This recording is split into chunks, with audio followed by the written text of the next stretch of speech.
We are learning today Daf Yud Aleph.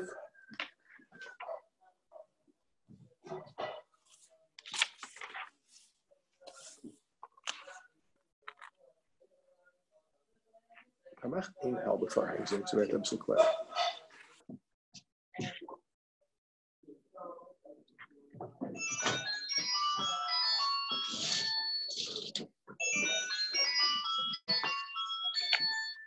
Right, so the other one. That's all the same. I don't know. It's the same. Open. Okay. We're holding on the top of Daf Yud Aleph.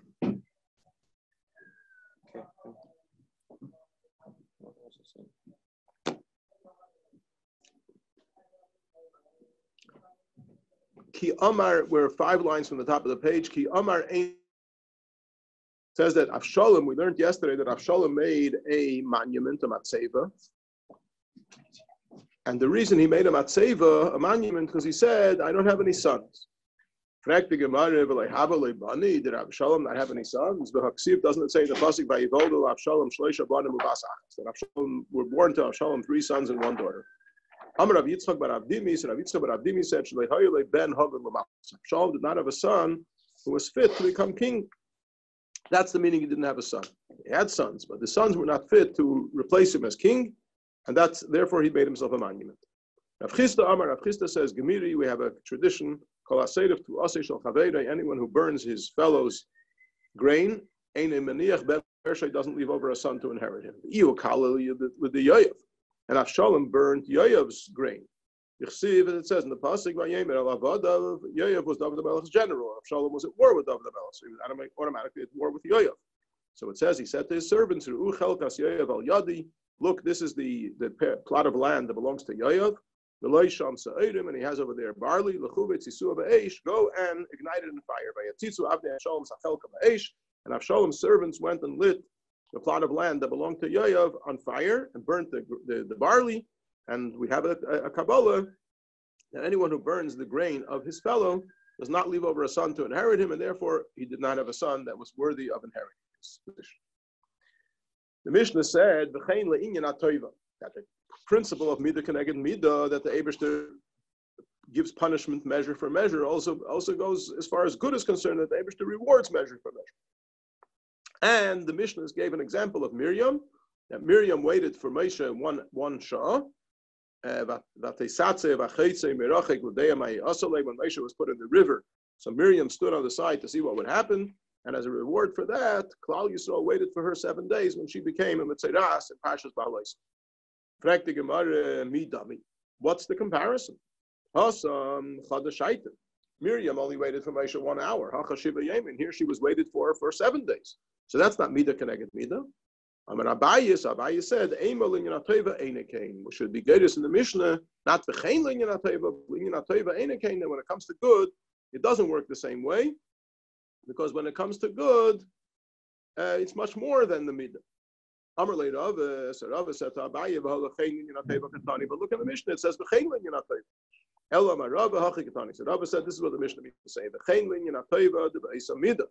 It works the same way when it comes to linyan ateva, that it's the same measure. But always the good measure is more than the measure of retribution. So it's the same measure, but in a greater, the same type of situation, but in a greater measure. So now we're bringing the pasuk which describes the fact that Miriam actually waited for Moshe. So it says, this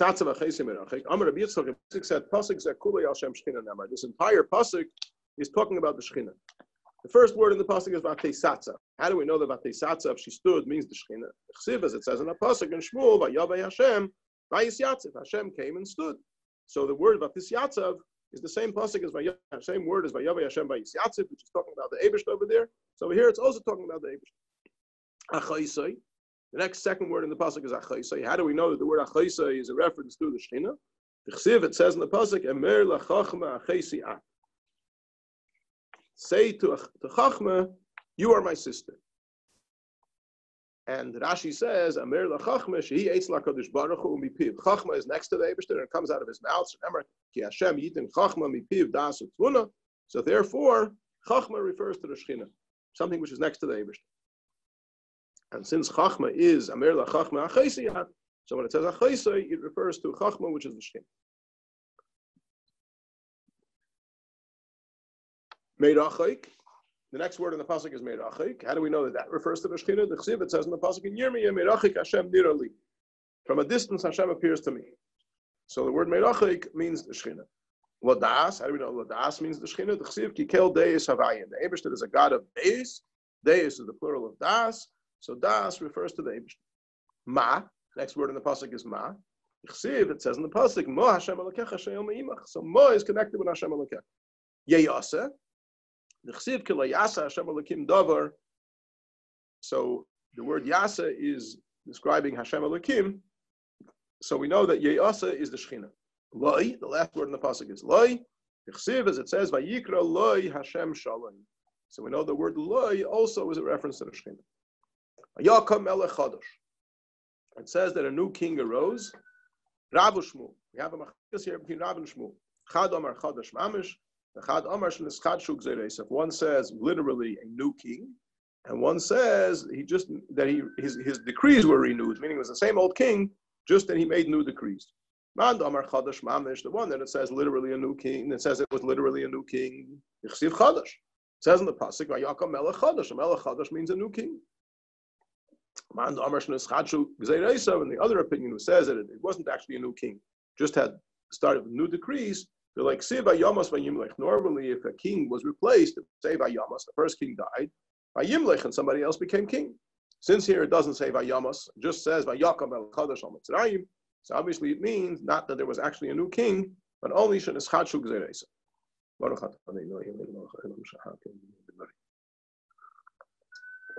Asher la Yadas Yosef, it says that this new king did not know Yosef. Says the Gemara, he acted as if though he didn't know Yosef at all, but actually it wasn't possible for a new king suddenly to come along, didn't know that Yosef exists. Yosef saved the whole Mitzrayim from hunger. How could you not know that Yosef existed? He said to his nation, behold, the nation of Bnei Yisrael is becoming stronger and we have to deal with it. Tana, we learned in Abraisa, who he's the one who came up with the idea to begin with. Therefore, he was smitten first. Who is how do we know that he is the one who came up with the idea? It says he said to his nation. Therefore, he was smitten first. As it says by the Makas Atzvardim, you and in your nation and in all your servants. So first in you, then in your nation, then in all your servants. So what was Paro's idea? Let's outsmart them. The word for them is lohem, not loy. Loy is singular, lohem is plural. So since there were many yidden, the lashon the pasuk should have been habanas chakma lohem. Amar Reb Chama Reb Chanina. So Reb Chama Reb Chanina explained the pasuk to me. Let's outsmart the Eibishter, the savior of Yidden. How are we going to outsmart the Eibishter? We want to persecute the Yidden, and we don't want that the Eibishter should punish us.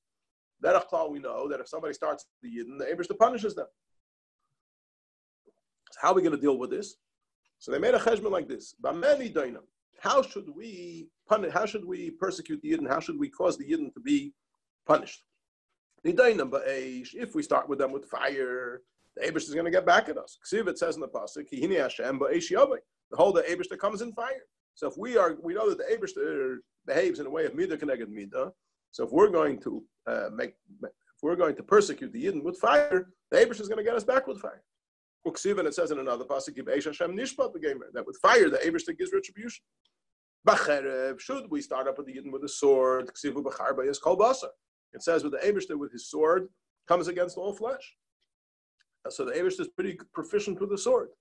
The Eitzah is let's go and persecute the Yidden, judge the Yidden with water. The Eibush already took an oath that he's not going to bring a flood to the world. The waters of Neach, this is for me.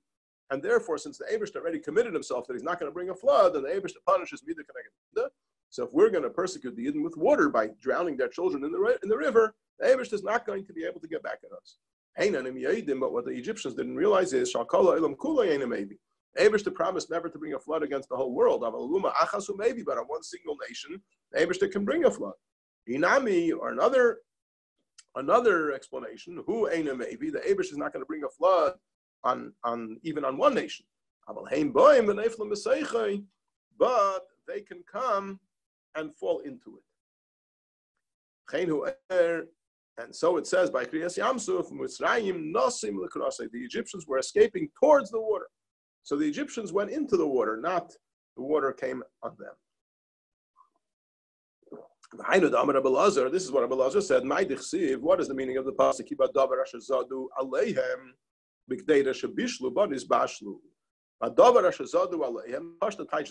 Is they acted intentionally against the Yidden. And the same thing which they acted intentionally against the Yidden, Zadu from the word Mezid, was done to them. But the Gemara says, in the same pot that they cooked, they were cooked. In other words, we're taking the word Zadu and retranslating it instead of the word Mezid, that it means cooked. There's the Gemara, who says that the word Zadu has anything to do with cooking in a pot. It says in the pasuk, Vayazed Yaakov Nazid, Yaakov cooked up a lentil soup. So we see that the word Vayazed is used to describe cooking in a pot. Amar Reb Chiya bar Abba. Reb Chiya bar Abba said, Amar Reb Simai, in the name of Reb Simai. Shloisha hayu ba'isa eitzah. There were three wise men that Paroi took counsel from when he came up with the idea of enslaving the Yidden. He asked an eitzah by three chachamim. Who were the three chachamim? Bilam, Ve'iyah, Ve'yisrei. Bilam sheyatz, Bilam, who gave the suggestion, Nerag was killed, ultimately, at the end of the story. Iyah sheshasak, Iyah, who was silent, didn't want to say one way or another, needn't be Yisurim. He suffered for it. As we know, the whole story of Iyah is a story of suffering. Yisrei Shebarach, Yisrei who escaped because he didn't want to in any way give his consent to this terrible idea of enslaving the Yidden. He was eicher that his grandchildren sat in the Sanhedrin in the Lishkas HaGazis. Shenemar, as it says, of Mishpechei Seifrim, Yeshvei Yavetz, Tareisim, Shmaitim, Seichosim, Hema, Hakenim, Haboim, Mechamas, Avi Beis Rechev. So these people from the families of Seifrim, Yeshvei Yavetz, they were in the Sanhedrin, and they were the Kenim, Haboim, Mechamas, Avi Beis Rechev. Who are the Kenim? Uksiv, it says in the pasuk, B'nei Keni, Chesen, Moshe, and Gemer. The children of Keni, the father-in-law of Moshe. So one of Yisro's names is Keni. So when it says Hema HaKenim, it means they're the descendants of Yisro. So from the descendants of Yisro, he sat in the Sanhedrin in Lishkas HaGazis. Isn't Yisurim worse than Ariga? At the end of the day, Eve survived. Things got better for him. So he suffered what he deserved and went on. Shenkin Bilam was killed. It says that Yisurim is worse than Hariga as far as the person being able to control themselves not to do something that he's being forced to do. They would have pochel l'tzalim. But it doesn't say that it's worse in the end of the day. Does that make sense to you? Oh, you didn't complain to Moshe, we could have died in... Okay, you're going to die anyway. So it says, what were the Mitzrayim concerned about? That Yidden are getting stronger, they're going to wage war against us, and they're going to go up from the land. So the Pashtus, what were the Mitzrayim concerned about? They were concerned that the Yidden would get strong, and the Yidden would take over the land and throw them out of the land. So why does it say, V'nilcham banu v'olam min ha'aretz, that Yidden are going to leave the land? It should have said, the Mitzrayim said, we're going to have to leave the land. Amar Abba Bar Kana, and Abba Bar Kana said, like a person who curses himself and depends the curse on someone else. In other words, he doesn't want to say something negative about himself, so he uses the expression as if though the curse applies to somebody else, but he actually means himself. So it says, V'olam in ha'aretz, that they will leave the land, but it actually means that we will leave the land. V'yasimu alav sarei misim, it says they placed on him sarei misim. Again, aleihem ibayalei, it should have used the plural, should have said V'yasimu aleihem. Tana dveira belazar, but Reb Shimon, the Talmidim of Belazar, Reb Shimon learned Nabraisa, Melamed shehevi machpein v'talolei lepare v'tzavari. So alav means on him on pare. Pare brought a brick machine, malbein, a machine that makes bricks, and they hung it over Pare's neck, and Pare himself went out to work to make bricks. Any Yid who said, I'm too much of an istinus, I'm uncomfortable with going and doing manual labor, Amrulay, they said to him, Klum istanis ata yesem Paray, are you more of an istanis than Paray? If it's past for Paray to do manual labor, then you surely can do manual labor. So that's the shot by Yasimu Olaf, that part of this gimmick to get the Yidden into doing what they wanted them to do was that Paray himself put a malbein on his neck. Or they put a malbein on Paray's neck. Sore misim, davar shemesim. Why is it called Sore misim? It's a davar shemesim. I see in the brackets it says mesim levein. But the word leveinim is taken out. So what would davar shemesim mean? Let's see if Rashi says anything over here.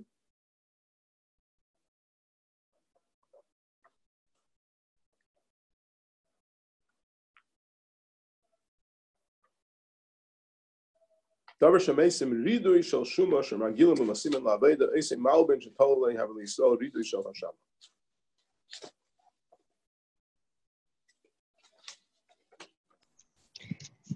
That malben ended up causing the Yidden to go. But it was also a symbol of the subjugation. Okay, is that what the art scroll says? No, that's from Rashi. Oisu malben shetolu loi haya leYisrael ridu shel hashama. Okay, I don't know where do you see the word symbol there? Ridu means okay, I'll accept that. In order to persecute the Yidden in their burden, it should have said to persecute them. Why does it say to afflict them? Why does it say to afflict him? It says to afflict Parei with the burdens of the Yidden. So back to the same story that Parei was involved in actually going and making bricks so that the Yidden should have no excuse not to join. And they built cities of fortress for Parei. Rabu Shmuel. So what the word miskanais means, we have a machlekes at Rabu Shmuel. One says it means that they cause danger to their owners. One says they cause poverty to their owners. Amar Mar, because we learned kalaisik bebinyan mismaskein. One who is involved in building becomes poor.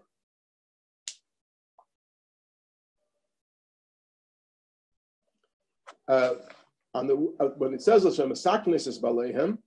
that they make their owners, to put their owners in danger, Rashi says, because as a result of those cities and that work, the Mitzrim were in danger to drown in the sea. And on Memaskenes Baleim, that they impoverishes their owners, Rashi says, because it says, when the Yidden left Mitzrayim, they emptied out Mitzrayim of all their wealth. So the Mitzrayim ended up becoming impoverished as a result of these cities. That's what Ram says.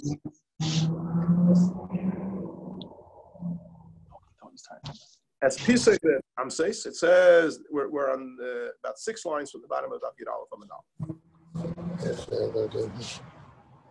Rav Gershon, if we want, when we're done, I can learn over with you what you missed. Okay, I can go over it. I can go over it myself. Another thing. Wherever you want. Sorry, I'm late. As Pisay Ram says, Rabu Shmuel. So the cities, the fortress cities that they built, were called Pisim and Ramses. So we have Machlekes and Avon Shmuel. Chadam or Pisim Shma. One says the name of the city was Pisim, Elama Niklashma and Ramses. Why is it also referred to as Ramses? Sherishin and Rishem Misraces, because it was built in such a way that each layer, as you build it, sunk.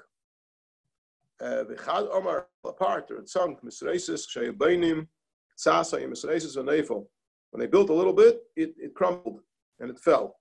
And they would build another layer, and that would crumble and fall. And Chadam Ramses Shma, one says the name of the city was Ramses, V'lama Nikla Shma Pisaim. Why is it called Pisaim? Sherishin Rishin Pitahim Bailei. That each layer, as they built it, the mouth of the deep swallowed it. It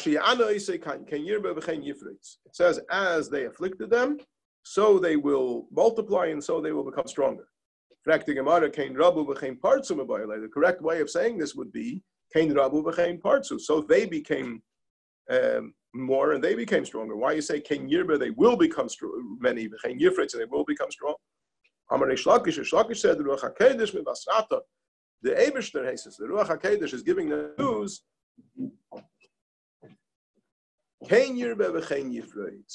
You're trying to afflict the Yidden that they shouldn't multiply and they shouldn't get stronger. What's going to happen is just the opposite. They will get multiply and they will get stronger. It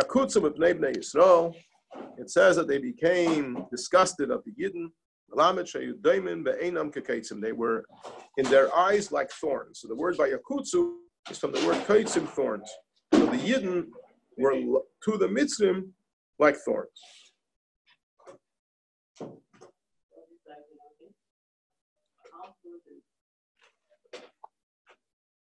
It seems from Rashi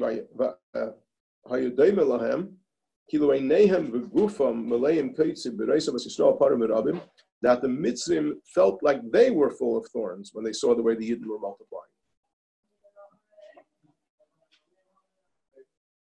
It says that the Mitzrim made the Yidden work befarach with backbreaking work. So Rabbi Lazar Amar, what does the word befarach actually mean?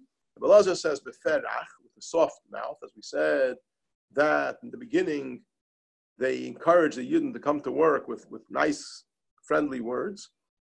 Rav Shmuel bar Nachmani Amar befricha. Rav Shmuel bar Nachmani says it means backbreaking work.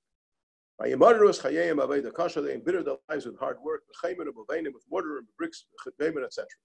Amar Rava said, first started off with mortar and bricks, and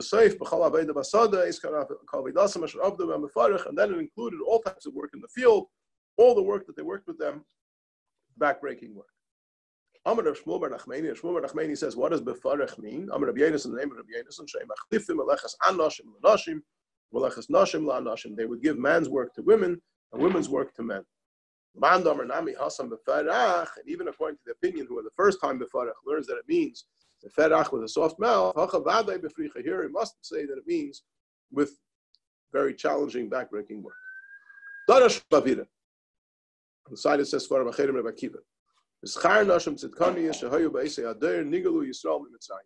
the reward of the righteous women that were that generation, Yidden were redeemed from Mitzrayim.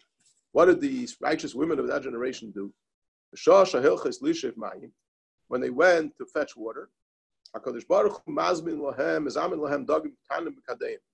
Eibishter would cause that when they fetched water from the well or from the river, small fish would come into their jugs, and they would fetch, instead of fetching a full jug of water, it would be half water and half fish.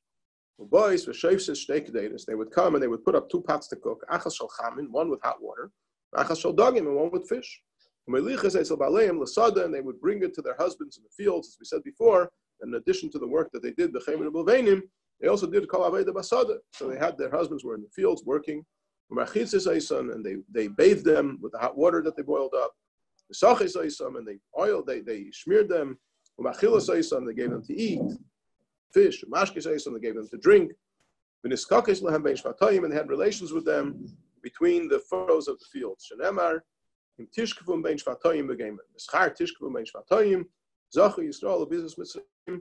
And the reward of this Tishkavum Bein Shvatayim, Yidden merited the spoils of Mitzrayim. Shenemar, it says in Pasuk in Tilim, Kanfe Yoina Nechba Bakesef, Ve'ebreisel Birakrak Chorutz.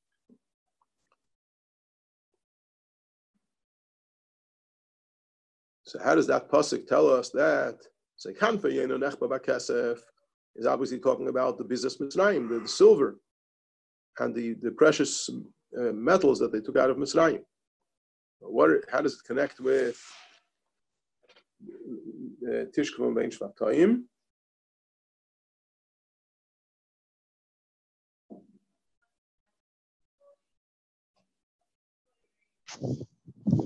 Rashi says, Yoina is Yisrael. Shenemar Yoinasi Tamasi.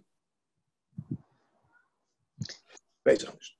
The only thing I could think is Birakrak, the green, because Bein Shvatayim was probably where there was a lot of greenery. Okay, perhaps. I don't know. The art scroll.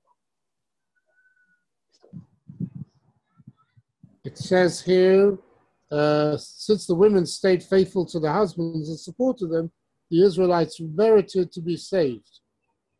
How's it in the pasuk we're talking about now? How's it?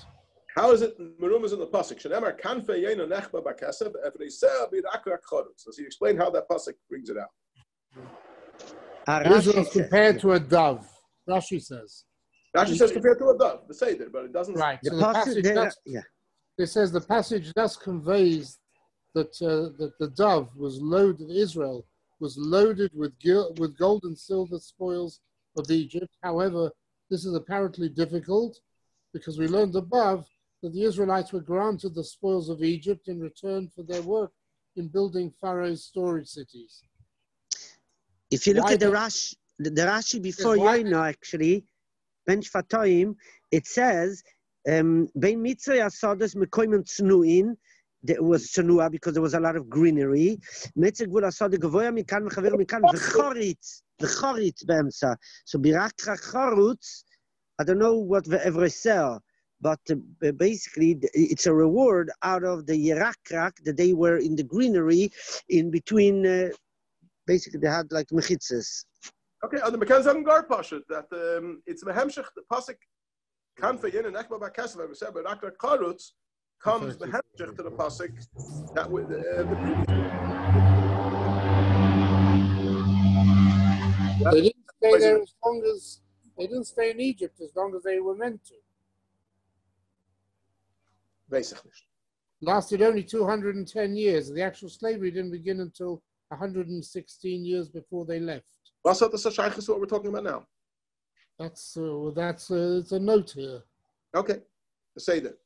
Kivin Shemis Abrais, once they became pregnant, boys they came home, the women.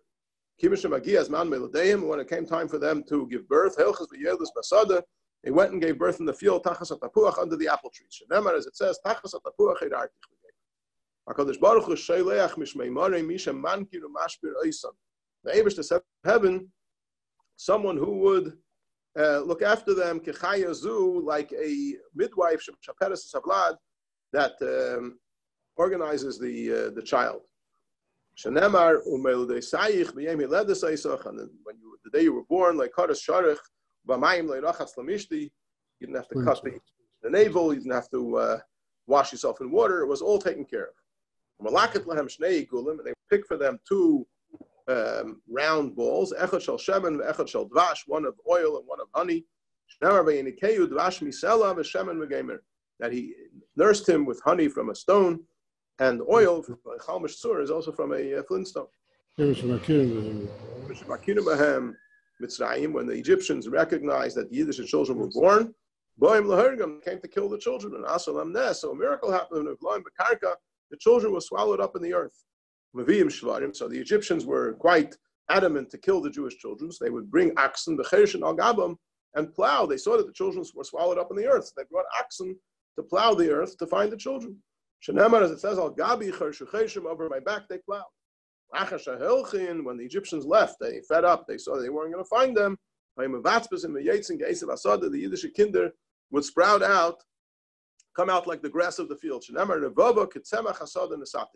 So you're compared to the tzemach hasada, the sprouting of the field. Kivishim is gadlim. Once they grew up, they would come in herds to their homes. You multiplied, you grew up, and you came Don't read it but be'edrei adarim, which means herds of herds. When the Eibishter revealed himself to the Yidden by the sea, these children who experienced the Eibishter's presence in the field where they were growing up, they recognized the Eibishter first. This is my God, and I will beautify him. This is the same God that I remember experiencing his presence when I was born and grew up in the fields miraculously. It says in the pasuk that the king of Mitzrayim said to the Miyaldei Sa'ivriyes, to the Jewish midwives, Rav Shmuel. So we have Machlekes Rav Shmuel, Chad Amar Isho Bita. One says, who are the Miyaldei Sa'ivriyes? A woman and her daughter. Chad Amar Kala V'Chamaisa, and one says, a daughter-in-law and a mother-in-law. Mand Amar Isho Bita, the one who says it was a mother and a daughter, Tzichaved Miriam. And Amar Kala V'Chamaisa, Yechaved Elisheva, the one who says it was daughter-in-law and a mother-in-law, it was Yechaved and Elisheva, Yechaved being the mother-in-law, and Elisheva, Aaron's wife, being the daughter-in-law. Tanya, it's interesting. She obviously wasn't the daughter-in-law yet, because Aaron was barely 3 years old. He wasn't even 3 years old yet. Aaron was 3 years older than Moshe. And this Maisa happened, the Pashtus, before Moshe was born. So maybe the fact that she's going to be a daughter-in-law makes her Kala L'Chamaisa. Tanya command Amar Isho Bita. We learned the Braisa, which fits with the opinion that says that it was a mother and a daughter. The Tanya, we learned the Braisa, Shifra Zu Yechevet. Shifra, Pasuk says that the two midwives were Shifra and Pua. So Shifra is Yechevet. The Lama Nikdashma Shifra, why she called Shifra, Shemeshaperes, Sablad, because she made smooth, made nice to the child. She's called Shifra because the Yidden multiplied in her, were fruitful and multiplied in her time. Pua is Miriam. Pua is called Miriam. Pua. Why she called Pua? She said Paya, because Paya means she would speak, to soothe the baby. She spoke with Ruach HaKodesh, and she said, she gave a prophecy, my mother is going to give birth to a son who's going to save the Yid. Hari said, when you will help the Jewish women give birth, so he says, you will see if it's a boy or a girl. What is this of Noyim? Amar Reb Chanan said, Simon Gadol Masalahem. Pari gave them a big simon, how to tell right away, without having to check too much, whether it's a boy or a girl. Amar if it's up or down. When the woman kneels to give birth, so her thighs become cold like stones. So that's when you know that she's about to give birth. Others say, as it says, I went down to the potter, and he's doing work on Avnoim. Just like by the potter, you have a sadon on each side, and something like a thigh on each side, is sadon in the middle. So a woman needs a thigh over here, a thigh over there, and the baby in the middle. It says that Pari said to the Aldes, if it's a son, you should put him to death. Amar Reb Chanina said, Simon Gadol Masar Lahem. He gave them a big simon. A boy has his face down when he's born, Baspan of Lamaila, and a girl has his face up when she's born. So you'll be able to tell right away, as soon as this baby starts coming out, you'll be able to tell whether it's a boy or a girl, whether you should get ready to kill him quickly, or you should get ready to let them live. Now, it says in the pasuk that the midwives feared Hashem, and they didn't do what Pare spoke to them about. Now, normally, when you use the word dibur, you use the word lohem, not aleihem. But lohem Rabbi Yisrael said the reason the Torah uses the word aleihem rather than lohem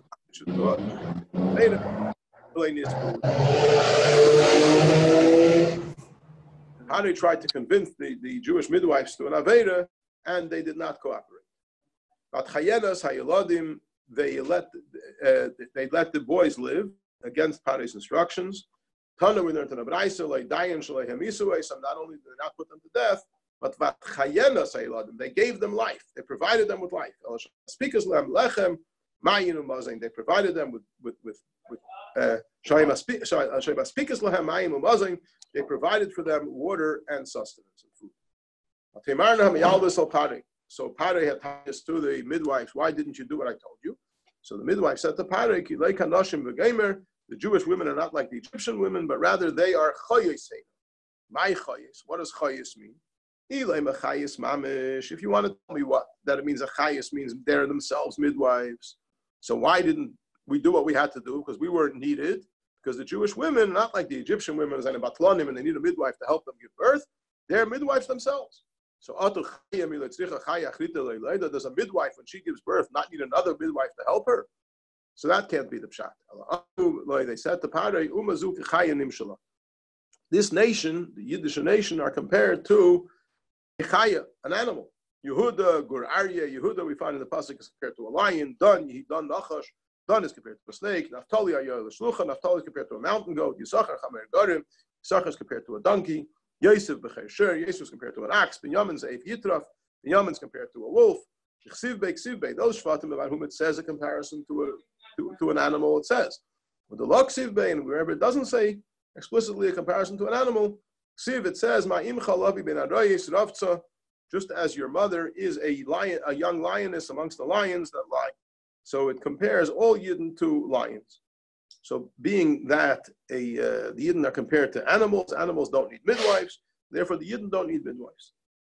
It says further in the pasuk that when the midwives feared Hashem, batim, so the Eibishter made them, he rewarded them with homes.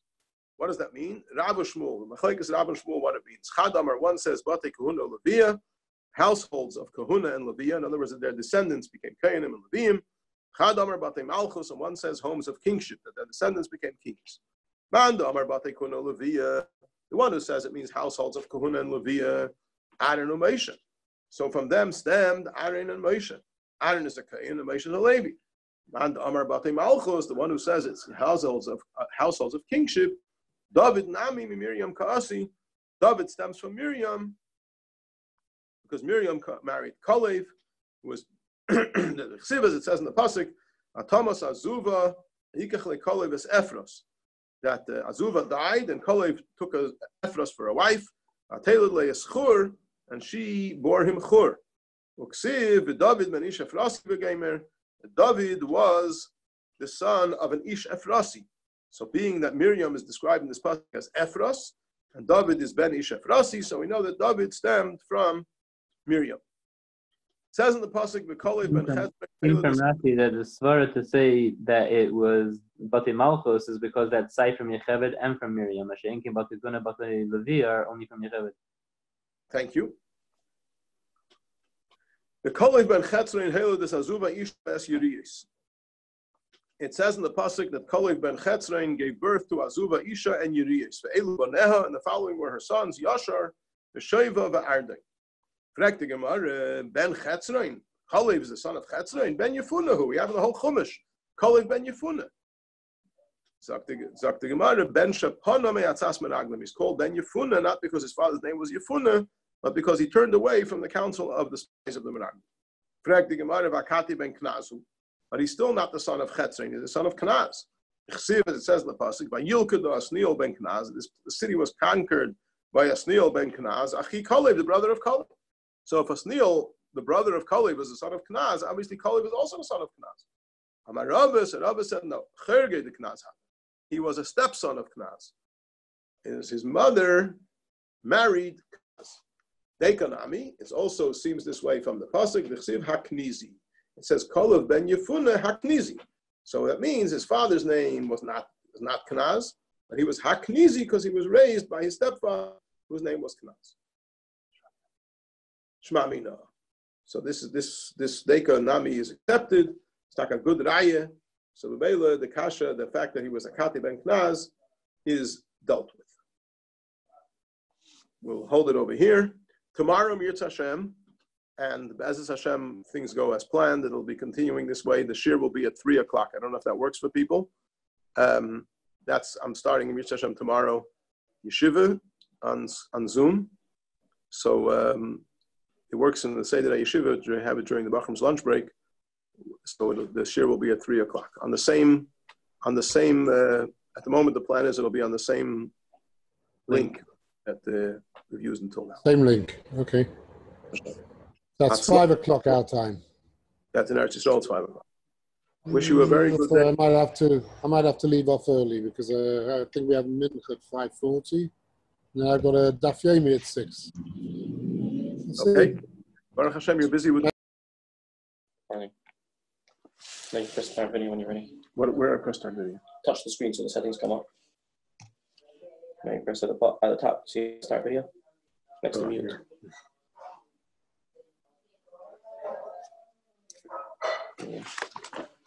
Good morning.